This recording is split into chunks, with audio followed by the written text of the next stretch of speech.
हिंदू धर्म में सोमवार के दिन का बेहद महत्व माना जाता है। सोमवार का दिन भगवान भोलेनाथ को समर्पित होता है। जो भी व्यक्ति सोमवार के दिन विधि विधान से शिवजी का पूजन और आराधना करता है, उसके जीवन के समस्त कष्ट दूर हो जाते हैं। इसके साथ ही जीवन में सुख एवं समृद्धि का वास हो जाता है। भगवान भोलेनाथ को बेहद जल्दी प्रसन्न होने वाला देवता भी माना जाता है। भोलेनाथ का विवाह पार्वती जी के साथ हुआ था।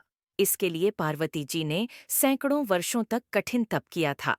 तप के बाद एक वक्त ऐसा भी आया था जब पार्वती जी को भगवान शिव की परीक्षा का सामना करना पड़ा था। आइए जानते हैं ये पौराणिक कथा। पौराणिक कथाओं के अनुसार माता पार्वती ने भगवान शिव को अपने पति के रूप में पाने के लिए सैकड़ों वर्षों तक कठोर तप किया था। उनकी तपस्या को देखकर देवताओं ने शिवजी से देवी पार्वती की मनोकामना पूरी करने की प्रार्थना की थी। इसके बाद भोलेनाथ ने सप्तर्षियों को पार्वती जी की परीक्षा लेने के लिए भेजा। इस परीक्षा के दौरान सप्तर्षियों ने शिवजी के ढेरों अवगुणों को बताते हुए माता पार्वती से शिवजी से विवाह न करने का कहा। लेकिन पार्वती जी अपने निर्णय से टस से मस नहीं हुईं। इस पर खुद भोलेनाथ ने माता पार्वती की परीक्षा लेने का निर्णय लिया। माता पार्वती के तप से प्रसन्न होकर शंकर जी उनके सामने प्रकट हुए और उन्हें वरदान देकर अंतर्ध्यान हो गए। कुछ क्षणों बाद ही एक मगरमच्छ ने एक लड़के को पकड़ लिया और लड़का मदद के लिए पुकारने लगा। बच्चे की आवाज सुनकर पार्वती जी नदी किनारे पहुंची और उनका मन द्रवित हो गया। इस बीच लड़के ने माता पार्वती को देखकर कहा कि मेरी न माँ है न बाप, न कोई मित्र ही है। माता आप ही मेरी रक्षा करें।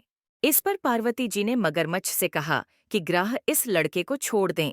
इस पर मगरमच्छ ने कहा कि दिन के छठे पहर जो मुझे मिलता है उसे आहार बनाना मेरा नियम है। पार्वती जी के विनती करने पर मगरमच्छ ने लड़के को छोड़ने के बदले में पार्वती जी के तप से प्राप्त वरदान का पुण्य फल मांग लिया। इस पर पार्वती जी तैयार हो गईं। मगरमच्छ ने बालक को छोड़ दिया और तेजस्वी बन गया। अपने तप का फल दान करने के बाद पार्वती जी ने बालक को बचा लिया और एक बार फिर भोलेनाथ को प्रसन्न करने के लिए तप करने बैठ गईं। इस पर भोलेनाथ दोबारा प्रकट हुए और पूछा कि तुम अब क्यों तप कर रही हो? मैंने तुम्हें पहले ही मनमांगा दान दे दिया है। इस पर पार्वती जी ने अपने तप का फल दान करने की बात कही। इस पर शिवजी प्रसन्न होकर बोले, मगरमच्छ और लड़के दोनों के स्वरूप में मैं ही था। मैं तुम्हारी परीक्षा ले रहा था कि तुम्हारा चित्त प्राणी मात्र में अपने सुख दुख का अनुभव करता है या नहीं। तुम्हारी परीक्षा लेने के लिए ही मैंने ये लीला रचाई थी। अनेकों रूप में दिखने वाला मैं ही एक सत्य हूँ। अनेक शरीरों में नजर आने वाला मैं निर्विकार हूँ। इस तरह पार्वती जी शिव जी की परीक्षा में उत्तीर्ण हुई और उनकी अर्धांगिनी बनी।